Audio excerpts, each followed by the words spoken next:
तो स्टार्ट करते हैं अपना continue our chapter ray optics. I switch on my camera.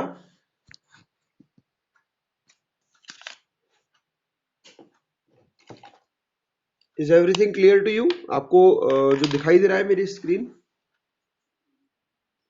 तो सबसे पहले अपन रे ऑप्टिक्स और ऑप्टिकल इंस्ट्रूमेंट चैप्टर 9 के अंदर इंट्रोडक्शन पढ़ेंगे। इंट्रोडक्शन के बाद अपन reflection of light by spherical mirrors, किस तरह से स्फेरिकल मिरर्स जो है वो लाइट को रिफ्लेक्ट करते हैं, यानी कि इसका जो लास्ट क्लास में टेंथ में जो पढ़े थे प्रिंसिपल्स, उनका जो ये एडवांस वर्जन है। उसके बाद रिफ्रैक्शन पढ़ेंगे। रिफ्रैक्शन आप जानते ही हो। देन टोटल इंटरनल रिफ्लेक्शन, ये तीनों फेनोमिनाज जो है वो लाइट के रे नेचर को सर्टिफाई करती है।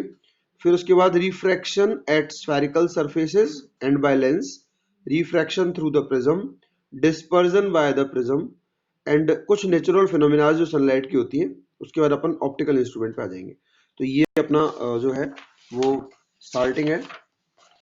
तो मैं इंट्रोडक्शन में सबसे पहले अपन कंटिन्यू करते हैं। इंट्रोडक्शन के अंदर जो लाइट है हमारी, वो अपन जानते हैं नेचर में ह्यूमन आईज जो है हमारी, वो इस तरह से नेचर ने उनको डेवलप किया है कि उनके पास इलेक्ट्रोमैग्नेटिक वेव्स के लिए सेंसिटिविटी एग्जिस्ट करती है। यानी कि अलग अलग इलेक्ट्रोमैग्नेटिक वेव्स को बहुत आसानी से हमारी ह्यूमन आई जो है वो क्या कर लेती हैं, सेंस कर लेती हैं in a very small range of electromagnetic spectrum. ठीक है, यानी कि जो हमारा स्पेक्ट्रम है, मतलब हम जानते हैं इलेक्ट्रोमैग्नेटिक स्पेक्ट्रम क्या होता है, जिसमें डिफरेंट वेव्स आती हैं, रेज आती हैं। कौन कौन सी आपको मालूम होगा? I R rays, very good, I R rays, UV rays, radio waves, आपके माइक्रोवेव, लाइट, इलेक्ट्रो, ये जो आपका क्या बोलते हैं, विजिबल लाइट।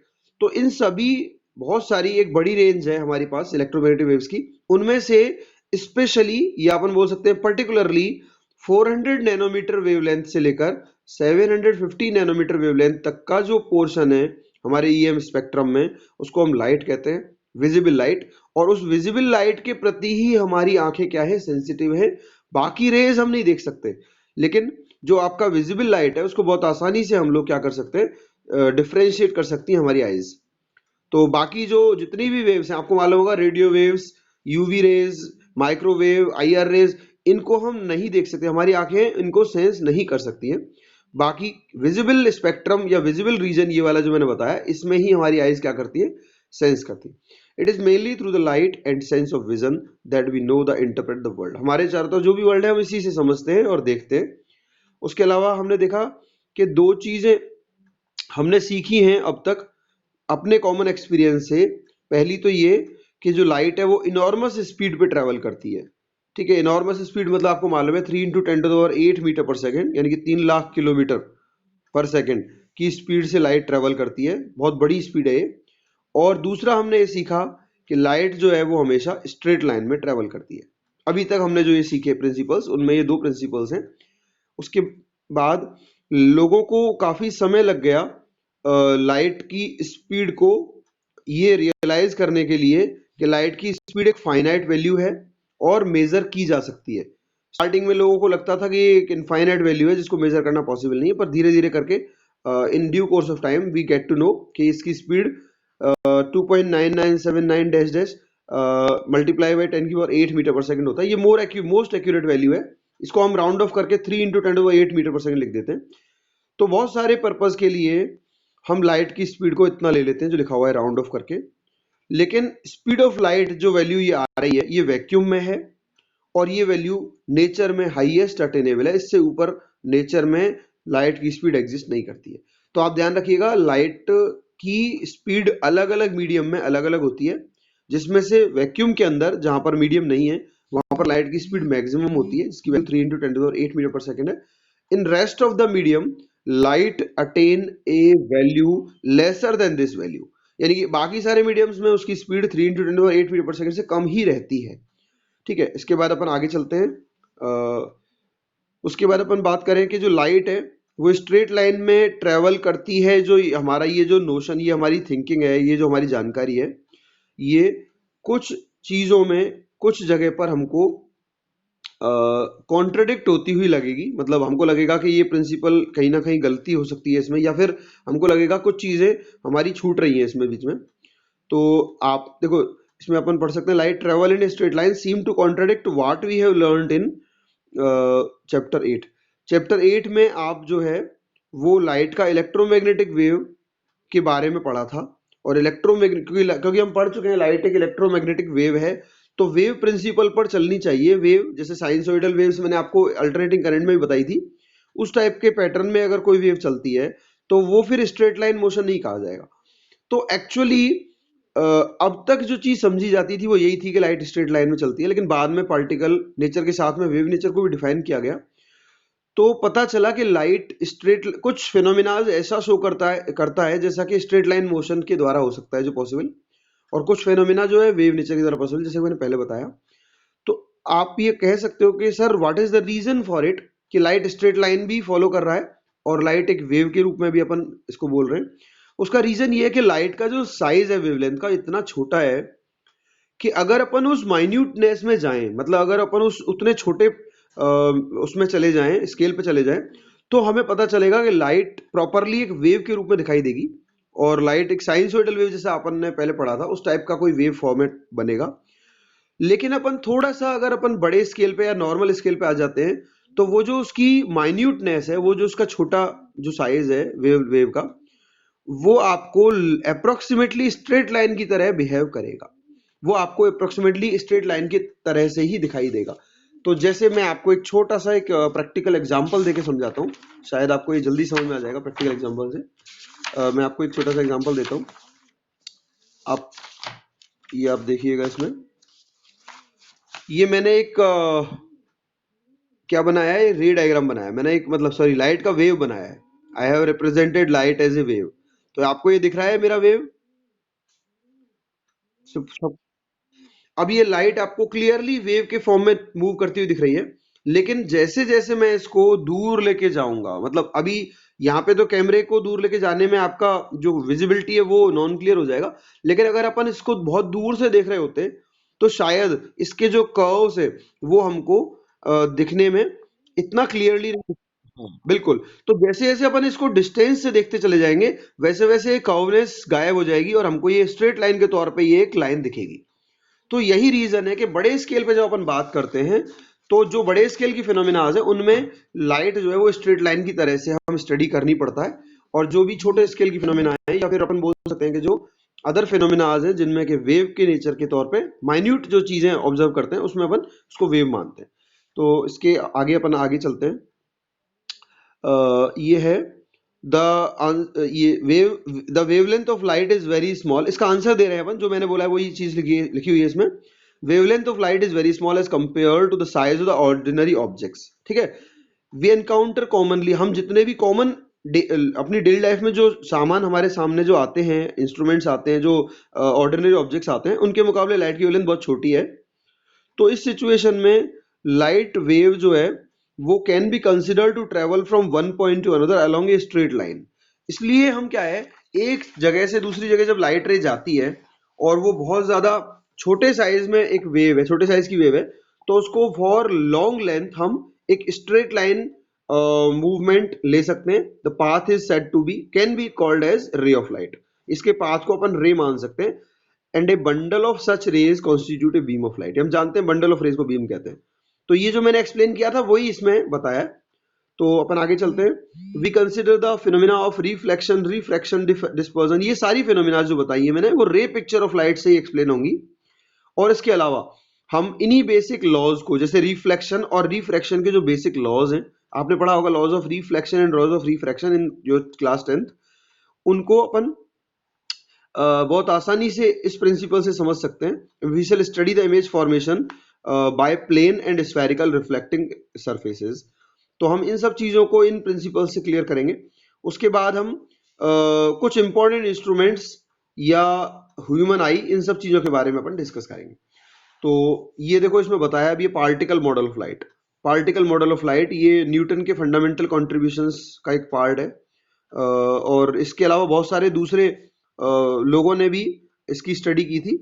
तो मैं आपको एक चीज और इंट्रोड्यूस आपको बता दूं कि इस साल बोर्ड ने कुछ ऐसे डिसीजंस भी लिए हैं कि ये जो ब्लॉक्स के अंदर जो स्टडी आती है, आपके ब्लू कलर के जो बॉक्सेस के अंदर जो स्टडी आती है पूरे बुक के अंदर, उनमें से भी इस बार क्वेश्चंस आएंगे। तो इसलिए प्लीज इनको इग्नोर मत करना इस साल।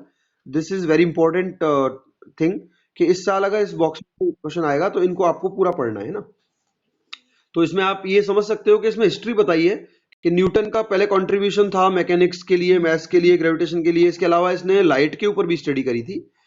वो पायोनियर था इस फील्ड में, मतलब ऑप्टिक्स के फील्ड में न्यूटन ने स्टार्ट किया था सब कुछ, ठीक है। लेकिन इसके बाद उसने एक कॉर्पस्कुलर मॉडल ऑफ लाइट को भी प्रपोज मतलब डेवलप किया था। लेकिन पहले डेस्कार्टेस ने वो प्रपोज तो कर दिया था, लेकिन डेवलपमेंट जो है वो न्यूटन ने किया था।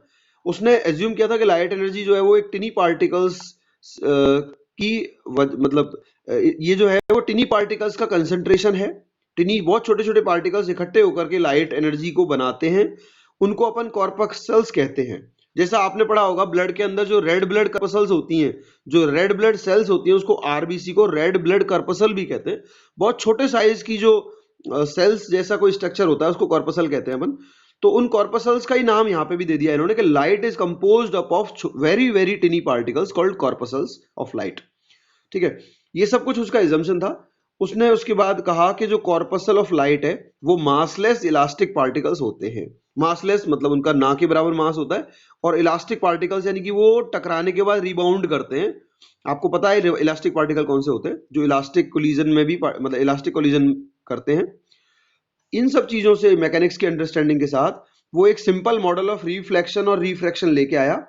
और ये कॉमन ऑब्जर्वेशन थी बाउंसिंग बॉल की, जो स्मूथ प्लेन पे बाउंस करती है।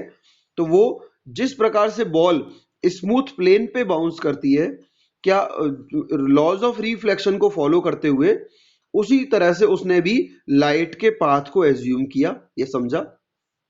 ये जो इलास्टिक कोलिजन है इसमें जो वेलोसिटी का मैग्नीट्यूड है वो सेम रहता है, क्योंकि इलास्टिक कोलिजन हुआ है। तो इसी तरह से उसने भी ये कहा कि जो सरफेस स्मूथ है, कोई फोर्स नहीं लग रहा, parallel to the surface friction absent है, तो जो मोमेंटम का जो कंपोनेंट है वो भी सेम रहना चाहिए प्लेन के अलोंग। तो केवल जो कंपोनेंट परपेंडिकुलर टू सरफेस है, यानी कि नॉर्मल टू सरफेस है, उसका मोमेंटम जो है वो रिवर्स हो जाएगा। बाकी पैरेलल टू सरफेस वाला कंपोनेंट का जो मोमेंटम है वो क्या रहेगा, सेम रहेगा। न्यूटन ने ये कहा स्मूथ सरफेसेस जो होती हैं मिरर्स वगैरह, वो लाइट को इसी मैनर में क्या करती है, रिफ्लेक्ट करती है। तो यहां से उसका रिफ्लेक्शन का मॉडल इन्होंने लिया उठाया था। इसी तरह से हम रिफ्रैक्शन को एक्सप्लेन करने के लिए कर सकते हैं। न्यूटन ने क्या है, speed of the corpuscles was greater than in water and glass than in air. उसने कहा कि इसने बस यहाँ पर ही एक सबसे बड़ी वो शॉर्ट कमिंग रख दी थी, कमी रख दी थी। ये उसकी एक कमी थी इस मॉडल की, कि उसने कहा कि जो लाइट की स्पीड होती है या उन कॉर्पस्कल्स की स्पीड होती है वो पानी में और ग्लास में एयर से ज्यादा होती है। जबकि बाद में ये पता चला कि ये डिस्कवरी उसकी उल्टी है, जो लाइट की एयर में स्पीड होती है वो ज्यादा होती है as compare to glass and water. तो पूरे मॉडल में न्यूटन के में यही एक सबसे बड़ी शॉर्ट कमिंग थी, ठीक है, जिसके कारण आगे चलकर ये मॉडल फेल हो गया। In the field of optics, Newton का जो एक्सपेरिमेंटेशन है ऑप्टिक्स के फील्ड में was greater the Newton the experimenter was greater then Newton the theorist. यानी कि थ्योरेटिकल डाटा देने से ज्यादा वो एक कैसा था, वो एक एक्सपेरिमेंटर के तौर पे था, ठीक है। और उसने खुद ने बहुत सारी फेनोमिनाज को एक्सपेरिमेंटली क्या किया था, ऑब्जर्व किया था, और जो कि बहुत ज्यादा डिफिकल्ट होती हैं, जो पार्टिकल नेचर ऑफ लाइट के द्वारा समझने में बहुत मुश्किल होता है उनको। उसके बाद उन्होंने कहा जो कलर ऑब्जर्व होते हैं एक ऑयल की फिल्म के ऊपर, आपको मालूम होगा एक ऑयल को अपन ऑयल ड्रॉपलेट्स को वाटर पे डालते हैं तो उसके ऊपर एक कलर्ड स्पेक्ट्रम दिखाई देता है हमको। तो वो जो कलर्ड ऑब्जर्व होते हैं, वो उस तरह की जो ऑब्जर्वेशन है वो पहली बार न्यूटन ने ही ली थी। ये ऑब्जर्वेशन न्यूटन की ही जो है स्टार्टिंग थी, पायनियर था उसमें। प्रॉपर्टी जो थी पार्शियल रिफ्लेक्शन ऑफ लाइट की, वो भी न्यूटन के द्वारा स्टडी किया गया था। मतलब जब पार्शियल रिफ्लेक्शन होता है लाइट का और पार्शियल एब्जॉर्प्शन हो जाता है तो क्या क्या प्रॉपर्टीज रहती हैं वो भी इसने समझाया था। Everyone who has looked into the water in a pond sees image of the face on it but also sees the bottom of the pond। ये आपको मालूम है कि हम अपने फेस को जब पानी के अंदर देखते हैं तो हमको फेस भी दिखाई देता है रिफ्लेक्शन के कारण, और बॉटम जो पॉन्ड का है वो ट्रांसमिशन के कारण दिखाई देता है। तो इसको अपन पार्शियल रिफ्लेक्शन ऑफ लाइट कहते हैं। ये क्वेश्चंस बन सकते हैं इस साल, बिकॉज ये क्वेश्चन आएंगे इसमें। तो मैंने बता दिया, जब अपन पॉन्ड के पानी में देखते हैं, तालाब के पानी में जब हम देखते हैं, तो हमारा फेस भी दिखाई दे रहा होता है। तो फेस दिखता है due to the reflection of light. वहां पर जो वाटर है वो एक मिरर के रूप में काम कर रहा है। और जो उसी समय एट द सेम टाइम हम पॉन्ड के बॉटम को देख पा रहे हैं, तो इसका मतलब लाइट बॉटम तक पहुंच रही है, ट्रांसमिट हो रही है, तो वो लाइट का ट्रांसमिशन हो गया। तो ये दोनों फेनोमेना एक साथ हो रही है, इसका मतलब लाइट का ट्रांसमिशन भी हो रहा है और लाइट का रिफ्लेक्शन भी हो रहा है। तो इसको पार्शियल रिफ्लेक्शन ऑफ लाइट कहते हैं। ये न्यूटन ने स्टडी किया था। न्यूटन ने ये आर्ग्यू किया था कि कुछ कॉर्पसल्स जो होते हैं वो पानी पे गिरते हैं, वो रिफ्लेक्ट हो जाते हैं, और कुछ जो है वो ट्रांसमिट हो जाते हैं। ठीक है, लेकिन किस प्रॉपर्टी से इन दोनों को हम डिफरेंशिएट कर सकते हैं? ये दो तरह के कॉर्पसल्स होते हैं या क्या कारण है कि ऐसा होता है? न्यूटन जो था, उसको ये कुछ कुछ ऐसे पोस्टुलेट्स जो न्यूटन के बनाए थे, उन्होंने जो थ्योरीज बनाई थी, वो some kind of unpredictable chance phenomena and, यानी कि पूरी तरह से वो इन चीजों को एक्सप्लेन नहीं कर पाए, और वो उनको लगा कि एक बाई चांस फेनोमेना आ जाए सारी, which decided whether the individual corpuscle would be reflected और नॉट। उन्होंने कहा कि बाई चांस ये डिसाइड होता है कि कौन सा कॉर्पसल अंदर जाएगा ट्रांसमिट होकर, और कौन सा कॉर्पसल रिफ्लेक्ट होकर सरफेस से लौट आएगा। तो in explaining other phenomena, however, the corpuscles were presumed to behave as if they are identical. लेकिन उन्होंने ही अपनी कुछ दूसरी phenomena में ये भी assume कर लिया कि जो corpuscles होते हैं वो सारे identical होते हैं। तो यानी कि ये एक डिलेमा आ गया। डिलेमा जानते हो? डिलेमा होता है असमंजस। तो ये एक असमंजस की स्थिति आ गई, बिकॉज उसने अपना खुद का स्टेटमेंट कॉन्ट्राडिक्ट कर दिया, जिसके कारण जो है हमको वो चीज वहां पर क्लियर नहीं हुई, और does not occur in the wave picture of light. तो इसलिए ही बाद में फिर दूसरा मॉडल, यानी कि वेव मॉडल ऑफ लाइट को पिक्चर में लाना पड़ा, जिससे कि जो बाकी की चीजें थी वो एक्सप्लेन हो रही थी। और एक इनकमिंग वेव जो है उसको दो वीक वेव्स में बांटा जा सकता है, एयर और वाटर की जो कॉमन इंटरफेस है बाउंड्री उसके ऊपर। ये वेव नेचर को यूज करते हुए हमने समझाया बाद में। ठीक है, तो ये आपको पता होना चाहिए। After that we come to the next one, reflection of light by spherical mirrors. अब देखो, स्फेरिकल मिरर्स के द्वारा जो रिफ्लेक्शन होता है लाइट का, वो अपन पढ़ रहे हैं। तो सबसे इंपॉर्टेंट चीज इसमें यही है कि लाइट का रिफ्लेक्शन जब स्फेरिकल मिरर से होता है, तो पहले अपन को मिरर की स्टडी करनी पड़ेगी, मिरर कैसा होता है। हालांकि क्लास 10th में आपने पढ़ा होगा, मैं उसको प्रिंसिपल को रिपीट कर देता हूं। जब अपन किसी भी ग्लास को या किसी भी अपन ग्लास ऑब्जेक्ट को, अपन एक सरफेस को क्या कर देते हैं, उसकी पॉलिश कर देते हैं। तो एक सरफेस पॉलिश्ड होती है और दूसरी सरफेस कैसी बचती है? रिफ्लेक्टिंग।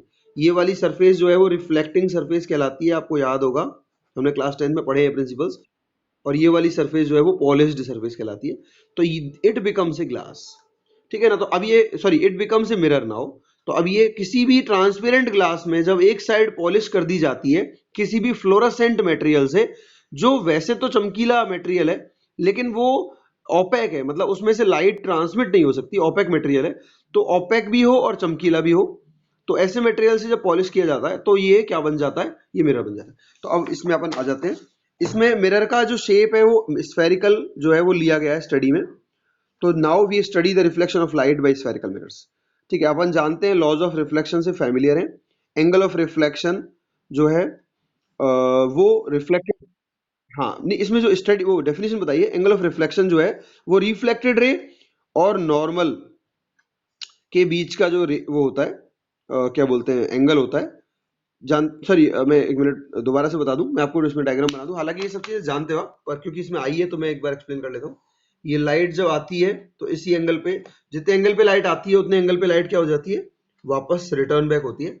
तो ये आने वाली रे को अपन क्या बोलते हैं? प्रिंसिपल्स दोबारा से एक बार रिवाइज कर लो फटाफट, क्विकली फटाफट। हाँ, इसको अपन नहीं, आने वाली रे को इंसिडेंट रे कहते हैं। फिर अपन ये अपन अपना सरफेस है, इसको क्या बोलते हैं अपन? इंटरफेस। इसको इंटरफेस हम क्यों कहते हैं? क्योंकि ये दो फेसेस के बीच में आ रहा है। इंटर का मतलब होता है बीच में, और इंट्रा का मतलब होता है अंदर। तो ये इंट्रा नहीं है, ये इंटर है। इंटर का मतलब बीच में। कौन किसके बीच में? मीडियम 1 और मीडियम 2 के बीच में जो सरफेस आ रही है उसको इंटरफेस कहेंगे। ये जो आने वाली लाइट रे है उसको इंसिडेंट रे कहेंगे, इसको आई रे कह सकते हो आप, इंसिडेंट रे। जो जाने वाली लाइट रे है उसको अपन आर रे कहेंगे, रिफ्लेक्टेड रे। उसके बाद इस इंटरफेस के ऊपर जब आपने नॉर्मल ड्रॉ किया, किस पॉइंट पे ड्रॉ किया, जिस पॉइंट पे लाइट इंसिडेंट हो रही है, तो इसको अपन एन बोलेंगे, स्मॉल नॉर्मल। हाँ, it is normal, it's not रे, इट इज नॉर्मल। ये हमारा हमने अपनी मर्जी से बनाया हुआ एक लाइन है जिसको अपन नॉर्मल कहते हैं।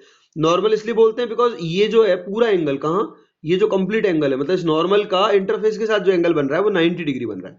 अब ये प्लीज इसको याद रखिएगा हमेशा कि इंसिडेंट रे का जो नॉर्मल के संग एंगल बनता है उसको इंसिडेंस एंगल, एंगल आई बोलते हैं, और इसी रिफ्लेक्टेड रे का जो नॉर्मल के साथ एंगल बनता है उसको reflection angle, angle of reflection कहते हैं, एंगल आर। तो ये दो टर्म्स इंपॉर्टेंट है इसमें, ये दो चीजें बहुत याद रखिएगा।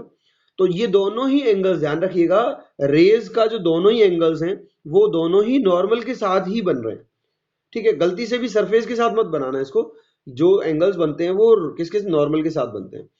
अब अपन इसके अंदर चलते हैं। तो इसमें जो इसमें रिफ्लेक्शन के दो लॉज हैं, मतलब अपन पढ़ रहे हैं रिफ्लेक्शन, तो मैं रिफ्लेक्शन के लॉज की बात कर लेता हूं। तो रिफ्लेक्शन के दो लॉज हैं। लॉज ऑफ रिफ्लेक्शन क्या पढ़ रहे हैं अपन इसमें, laws of, laws of reflection क्योंकि पहले पढ़ चुके हैं इसलिए बहुत ज्यादा टाइम नहीं लेता, मैं डायरेक्ट बता देता हूं कि इंसिडेंट, नहीं पहला वाला प्रिंसिपल है, ये सेकंड स्टेटमेंट है हमारा। फर्स्ट स्टेटमेंट स्टार्ट अपन करेंगे तो कैसे बोलेंगे, इंसिडेंट रे, रिफ्लेक्टेड रे, और very good, all three lie in same. तो ये इंपॉर्टेंट इसलिए है क्योंकि हमको पता होना चाहिए कि हमारी लाइट अगर इस प्लेन में आ रही है, पेपर प्लेन में, तो इसी पेपर प्लेन के अंदर लाइट रिफ्लेक्ट होगी। ऐसा नहीं हो सकता कि लाइट रे बाहर आ जाए, इस प्लेन से बाहर नहीं आ सकती। यानी कि ये 2D का प्रिंसिपल है ना, 2D में चलता है। तो ये आपको बता दिया, all three lie in the same plane, यानी कि जिस प्लेन में लाइट आएगी उसी प्लेन में नॉर्मल ड्रॉ होगा और उसी प्लेन में हमारी रिफ्लेक्टेड रे जाएगी। ये तीनों एक ही प्लेन में रहने चाहिए। उसके बाद सेकंड जो हमारा लॉ है वो ये है, बताइए क्या लॉ है अपना, वेरी गुड।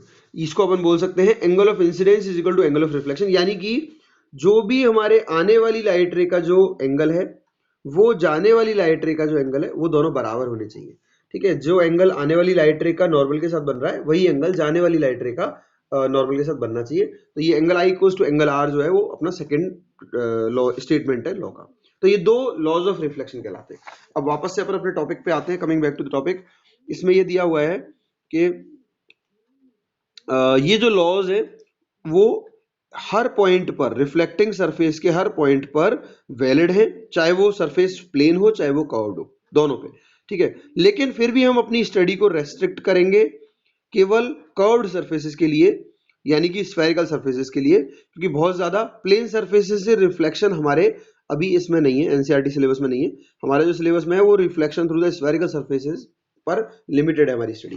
तो इसमें मैं आपको आगे बता देता हूं, normal in this case is taken to be the normal to the tangent to the surface. अब नॉर्मल बनाने की जो प्रॉब्लम आएगी हमको, तो उसको कैसे बनाना है, अगर अपन चाहते हैं कि अपनी जो सरफेस है उस पर अपन नॉर्मल ड्रॉ करें, तो जो भी सरफेसेस अब अपन स्टडी करेंगे वो सारी ज्यादातर कैसी होंगी, रिफ्लेक्टिंग सरफेस होंगी। तो जो भी सरफेस आपकी होंगी वो रिफ्लेक्टिंग सरफेस होंगी, वो आपकी सॉरी, रिफ्लेक्टिंग सरफेस जितनी भी होंगी वो सारी कैसी होंगी, कर्व्ड होंगी। तो कर्व्ड सरफेसेस में नॉर्मल ड्रॉ करने का एक ही तरीका होता है। फॉर एग्जांपल मैं आपको एक बार ड्राइंग करके बना देता हूँ। ये आपकी कर्व सरफेस है। अगर आप चाहते हो कि जिस पॉइंट पे लाइट गिर रही है, फॉर एग्जांपल इस पॉइंट पे लाइट इंसिडेंट हो रही है और अपन चाहते हैं इस पॉइंट पे नॉर्मल बन जाए, तो अपन क्या करेंगे, अपन इस पॉइंट पे पहले इस कर्व के ऊपर एक टेंजेंट ड्रॉ करेंगे, ठीक है। ये टेंजेंट ड्रॉ हो गई। टेंजेंट ड्रॉ होने के बाद उस टेंजेंट से 90 डिग्री पर कोई लाइन क्या करेंगे, अपन ड्रॉ करेंगे, यानी कि वो एक जो लाइन होगी टेंजेंट का नॉर्मल होगा, जो टेंजेंट से नॉर्मल लाइन होगी वो ही हमारा नॉर्मल टू द सरफेस होगा। तो प्लीज इसको ध्यान रखिएगा कि लाइट रे जब आएगी किसी भी स्फेरिकल सरफेस से इंसिडेंट होगी, तो उस पॉइंट पर अपन को नॉर्मल ड्रॉ करना पड़ेगा। तो उसका जो प्रिंसिपल है वो यही है, पहले उस पॉइंट पे टेंजेंट ड्रॉ करो, फिर उससे 90 डिग्री पर अपन एक लाइन ड्रॉ करें जिसको अपन नॉर्मल टू द सरफेस कहेंगे। इसके साथ जो एंगल बनेगा उसको एंगल आई बोलेंगे, ठीक है। जितने एंगल पे आएगी उतने एंगल पे रिफ्लेक्ट हो जाएगी, तो यहाँ पर ये आई और आर बराबर हो जाएगी। तो ये चीजें आपको मालूम होनी चाहिए। इसके बाद नेक्स्ट पॉइंट अपना आगे आ जाता है। तो ये बता दिया मैंने आपको। जनरली ये जो नॉर्मल होता है ये अलोंग द रेडियस आएगा, अगर एग्जैक्टली हमारा जो सरफेस है वो कर्व्ड मतलब सर्कुलर है। अगर हमारा जो सरफेस है वो स्फेरिकल या सर्कुलर है तो हम कह सकते हैं कि जो नॉर्मल आएगा हमारा वो अलोंग द रेडियस आएगा, यानी कि वो नॉर्मल जरूर उस बॉडी के सेंटर ऑफ कर्वेचर से पास होगा, उस मिरर के सेंटर ऑफ कर्वेचर से पास होगा। Centre of curvature class 10th में बहुत अच्छे से पढ़ चुके हो क्या होता है। अगर आपको याद है तो ठीक है, नहीं है तो एक बार मैं रफली बता दूं कि जिन सरफेसेस को आप यूज कर रहे हो मिरर बनाने के लिए, उस सरफेस को अगर मैं और ज्यादा एक्सटेंड करूं, यानी कि इमेजिनरी एक्सटेंशन दूं, ऐसे कल्पना करूं कि इसको अगर और बढ़ाया जाता तो it will form A sphere. ये क्या बना लेता है, एक अपने आप में एक स्फीयर बना लेता। हाँ, तो ये जो स्फीयर होता, इस स्फीयर का जो सेंटर होता, उस सेंटर को अपन क्या बोलते हैं, सेंटर ऑफ कर्वेचर। तो ये जो रिफ्लेक्टिंग सरफेस है इसको अपन इमेजिनरी एक्सटेंशन दें तो ये एक स्फीयर का पार्ट बन जाएगी ये सरफेस हमारी, और उस स्फीयर का जो सेंटर होगा उसको सेंटर ऑफ कर्वेचर कहेंगे, और उसका जो रेडियस होगा उसको रेडियस ऑफ कर्वेचर कहेंगे। तो ये अगर जो नॉर्मल ड्रॉ होता है इस सरफेस पर, तो डेफिनेटली अगर ये एक सर्कुलर सरफेस है या कर्व्ड सरफेस है, कौन सी, परफेक्टली स्फेरिकल सरफेस है, तो डेफिनेटली इसका जो नॉर्मल होगा वो सेंटर ऑफ कर्वेचर से ही पास होगा, यानी कि along the radius of curvature ये जो नॉर्मल है वो आएगा। ठीक है, ये चीज आपको ध्यान में रखनी है क्योंकि सिमेट्री बताती है इस बात को हमको। फिर अपन आगे चलते हैं, हमने ये सब पढ़ लिया इन चीजों को। अब ज्योमेट्रिकल सेंटर, यानी कि ये जो होगा वो उस स्फेरिकल मिरर का ज्योमेट्रिकल सेंटर हो जाएगा, और उस ज्योमेट्रिकल सेंटर, अब अपन बात करें, सॉरी, यहाँ जो ज्योमेट्रिकल सेंटर की बात कर रहे हैं अपन, ये वाली बात कर रहे हैं कि जो रिफ्लेक्टिंग सरफेस हमारी है उसका जो सेंटर होगा, अपन पूरी सरफेस की बात नहीं कर रहे, ओनली जो रिफ्लेक्टिंग सरफेस है उसका जो सेंटर होगा, फॉर एग्जाम्पल ये वाला सेंटर जो होगा जिसको अपन सेंटर बोल रहे हैं, ये एक्चुअली पोल कहलाएगा। क्या कहलाएगा, पोल। ये अपन पहले पढ़ चुके हैं इन चीजों को, तो इसको अपन पोल कहेंगे। उसके अलावा और भी पॉइंट्स है इसके अंदर, ये बताया है कि अगर यही स्फेरिकल लेंस होता तो मिरर की जगह पर, तो इसको हम ऑप्टिकल सेंटर कहते, और अभी हम इसको पोल कह रहे हैं। ठीक है, ये याद रखिएगा। और पोल को सेंटर ऑफ कर्वेचर से ज्वाइन करने वाली लाइन जो होती है वो आपकी प्रिंसिपल एक्सिस कहलाती है। तो मैंने आपको ये जो डायग्राम बनाया है इसमें ही अपन पहचान सकते हैं कि ये पोल है हमारा और ये सेंटर ऑफ कर्वेचर है। इसको ज्वाइन करने वाली जो लाइन होती है, इसको अपन आगे अगर एक्सटेंड कर दें इस तरह से दोनों तरफ, तो ये आपकी क्या कहलाएगी, ये आपकी प्रिंसिपल एक्सिस, इसको पी एक्सिस कहेंगे, प्रिंसिपल एक्सिस। ठीक है, तो principal axis is the line joining the pole to the centre of curvature, ये आपको बताया। इसके बाद नेक्स्ट अपन जो पढ़ रहे हैं इसके अंदर, in case of spherical lenses the principal axis is the line joining the optical center to the principal focus। क्या, यस, यस, यस। हाँ, तो नाउ ये आज के लिए इतना ही डिस्कस कर रहे हैं अपन, फिर अपन बाकी का कल डिस्कस करेंगे। तो जो भी आपने पढ़ा है आज वो आप इसको प्लीज थोड़ा सा रिवाइज कर लेना, क्विक रिकैप, क्योंकि ये नेक्स्ट लेक्चर जो अपना होगा कंटिन्यूस, उसमें ये चीजें काम आएंगी आपके ना। Thank you very much, have a nice day. Now you can, हाँ, thank you, thank you very much.